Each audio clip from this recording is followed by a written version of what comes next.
If you've ever wondered why SFCC is called SFCC and why companies trust it for enterprise commerce, this short story will make the whole platform feel 10x clearer. I'm Riya, and this is Chapter 2 in my ongoing SFCC series on Commerce with Riya. Today, we'll cover the history of Salesforce Commerce Cloud, how it started as Demandware, how it became SFCC, and what that means for you as an SFCC developer. So, before it was SFCC, it was Demandware. At that time, most e-commerce systems were installed on-premise.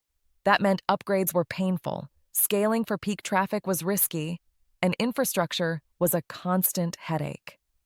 Demandware came with a different promise: commerce as a cloud service, managed hosting, scaling, and a platform designed for enterprise reliability.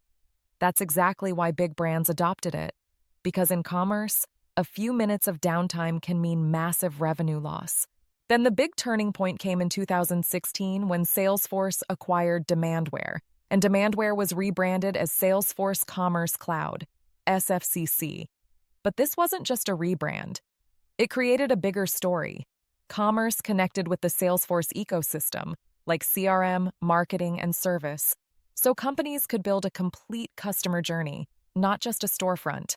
And later, Salesforce strengthened its B2B commerce direction too, by acquiring CloudCraze, which helped build an even stronger commerce portfolio for both B2C and B2B use cases. So when you learn SFCC today, you're learning a platform that's built for scale, security, and enterprise-level commerce. And that's why SFCC developer demand keeps growing. In the next video, we will learn why enterprises choose SFCC. And if you want the full detailed lesson on this topic, click the link in the comment section and request for access to become a member and unlock the complete version.